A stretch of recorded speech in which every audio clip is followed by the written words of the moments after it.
নমস্কাৰ, আপোনালোকে চাই আছে অসম সংবাদ ২৪ ঘণ্টা। আজি আমি অসম সংবাদ ২৪ ঘণ্টাই আহি উপস্থিত হৈছোঁ শ্বহীদ নগৰী ঢেকীয়াজুলিত। আৰু শ্বহীদ নগৰী ঢেকীয়াজুলিত আজি কেইবাটাও শ্ৰমিক সংগঠনে প্ৰতিবাদী কাৰ্যসূচী ৰূপায়ণ কৰিছে। কিয়নো যি শ্ৰমিক বিৰোধী শ্ৰম কোড, এই শ্ৰম কোড বাতিল কৰাৰ দাবীত আজি শ্ৰমিক সংগঠনসমূহে এনেদৰেই প্ৰতিবাদী কাৰ্যসূচী ৰূপায়ণ কৰিছে। আমি দেখুৱাই আছোঁ সামগ্ৰিক পৰিৱেশ।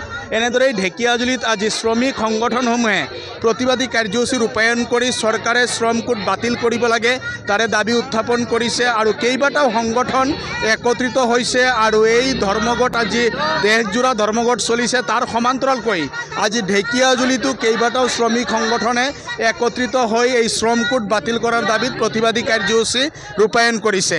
আৰু এই প্ৰতিবাদী কাৰ্যসূচীত ইয়াত তেখেতলোকৰ নেতৃত্ব আছে। আমি তেখেতলোকৰ পৰা কিছু কথা জনাৰ চেষ্টা কৰিম। কি ক'বা আজিৰ দিনটোত চমুকে? নমস্কাৰ। আজি আমি শ্ৰমিক সংগঠন বিভিন্ন দাবী লৈ পেলাই আমি ইয়াত আজি এই ৰাস্তাত ওলাবলগীয়া হৈছে।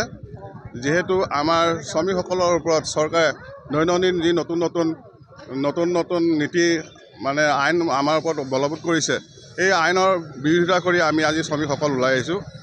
কাৰণ আমিও শ্ৰমিক হ'লেও আমি মানুহ, জীয়াই থাকিবলৈ আমাক এটা ৰাস্তা লাগে। গতিকে জীয়াই থকাৰ পথ যদি আমাৰ সুৰক্ষা নহয়, আমাৰ ভৱিষ্যত আমাৰ ল'ৰা ছোৱালী বা শিক্ষা দীক্ষাক লৈ যি ৰাজনীতি চলিছে, গতিকে শ্ৰমিকসকল শ্ৰমিকেই হওক আৰু পুঁজিপাতিৰ ল'ৰা ছোৱালীক পঢ়া শুনা কৰি ডাঙৰ মানুহক এনেকুৱা এটা ৰাজনীতিলৈ পৰিৱৰ্তন হোৱা দেখা পাইছোঁ আমি। যিহেতু আজি শিক্ষা খণ্ডবিলাকো চৰকাৰে দৈনন্দিন বন্ধ কৰি গৈছে। আমাৰ দুখীয়া ল'ৰা ছোৱালী যিসকল গভৰ্ণমেণ্ট স্কুলত পঢ়ে বা আমাৰ আজি শ্ৰমিকসকলৰ ল'ৰা ছোৱালী আজি গভৰ্ণমেণ্ট স্কুলত পঢ়িব লগা হৈছে, গভৰ্ণমেণ্ট স্কুলবিলাক বন্ধ হৈছে। তাৰ ফলত আমি প্ৰাইভেট স্কুলত আমাৰ ল'ৰা ছোৱালী পঢ়াব নোৱাৰোঁ। গতিকে এইবিলাক এটা ডাঙৰ ষড়যন্ত্ৰ আমি আগত দেখা পাইছোঁ। গতিকে ভৱিষ্যত যাতে এই ষড়যন্ত্ৰৰ পৰা আমি শ্ৰমিকসকল আমাৰ ল'ৰা ছোৱালীসকলে শিক্ষা দীক্ষা যাতে ভালদৰে কৰিব পাৰে, তাৰ এটা আমাৰ দাবী।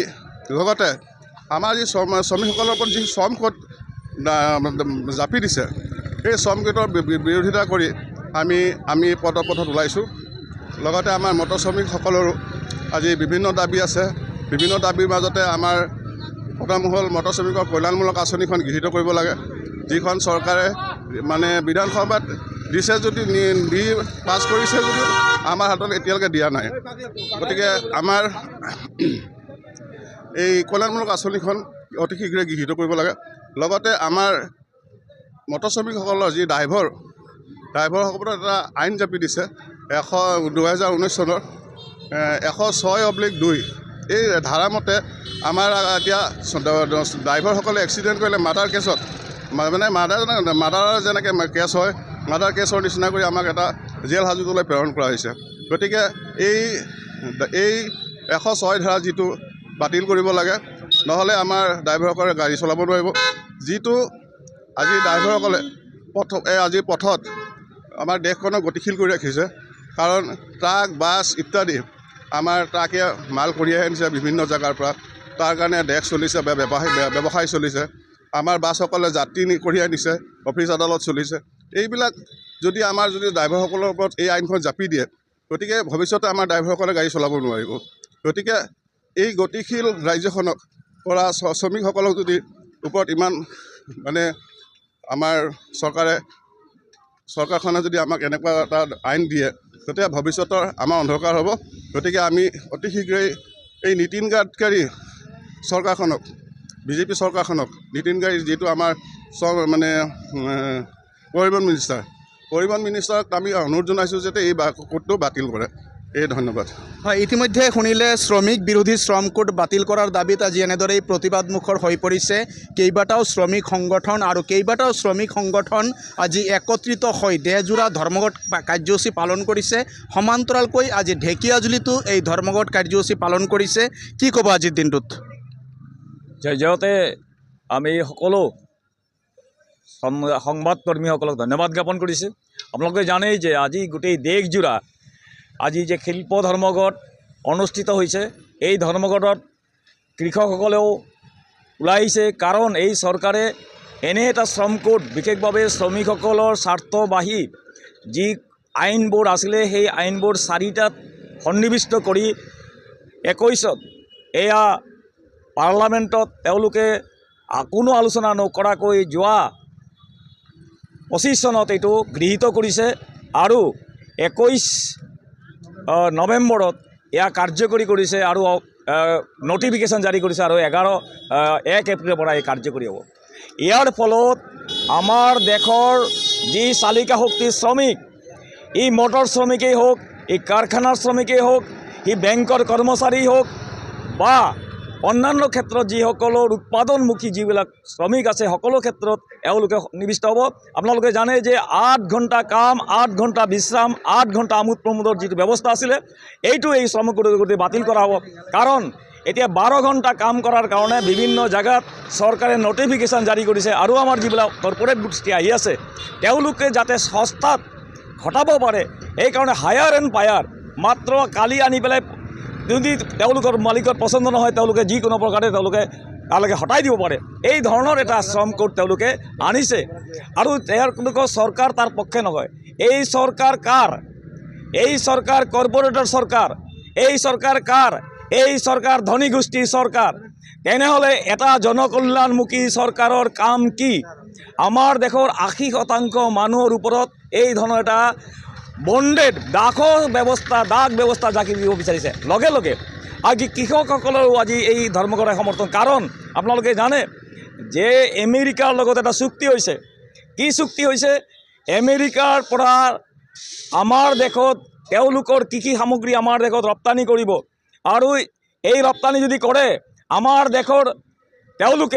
আমাৰ দেশৰ যি কৃষি ব্যৱস্থা এই কৃষি আৰু ধ্বংস হ'ব। কাৰণ আমেৰিকাত কৃষি ব্যৱস্থা চৰকাৰে ছাবচিডি দিয়ে সাৰৰ পৰা আদি কৰি বিভিন্ন ক্ষেত্ৰত।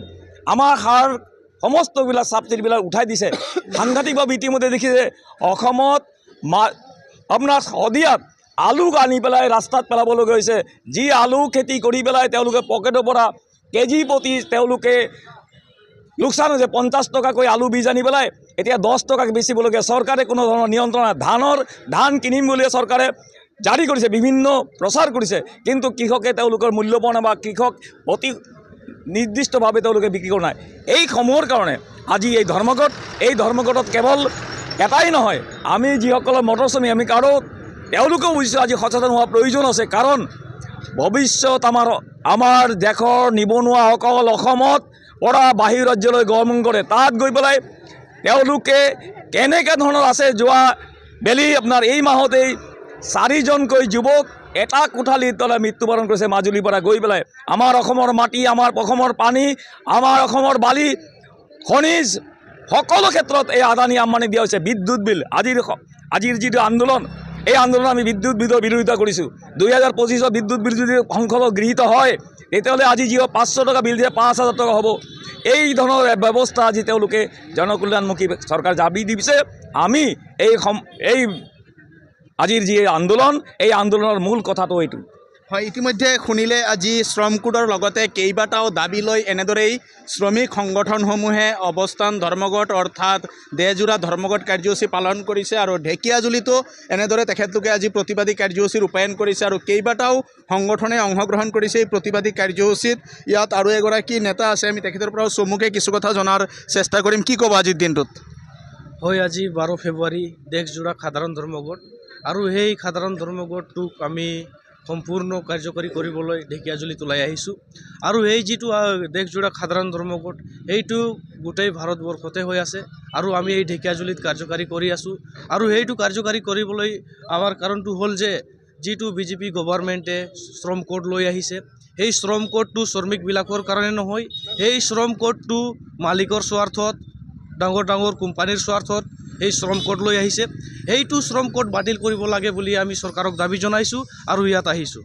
হয়, ইতিমধ্যে শুনিলে শ্ৰম কোড বাতিল কৰিব লাগে। তেখেতলোকৰ এটাই দাবী, শ্ৰম কোড বাতিল নকৰালৈকে তেখেতলোকৰ এই প্ৰতিবাদী কাৰ্যসূচী চলাই যাব। আৰু এনেদৰেই আজি দেশৰ বিভিন্ন প্ৰান্তৰ সমান্তৰালকৈ ঢেকীয়াজুলিতো প্ৰতিবাদী কাৰ্যসূচী ৰূপায়ণ কৰিছে কেইবাটাও সংগঠনে। আৰু আমি দেখুৱালোঁ সামগ্ৰিক পৰিৱেশ শ্বহীদ নগৰী ঢেকীয়াজুলিৰ পৰা। আৰু সকলোৱে অসম সংবাদ 24 ঘণ্টা চাই থকাৰ কাৰণে মই প্ৰশান্ত বৈশ্যই ঢেকীয়াজুলিৰ পৰাই সকলোলৈ অভিবাদন জ্ঞাপন কৰিছোঁ।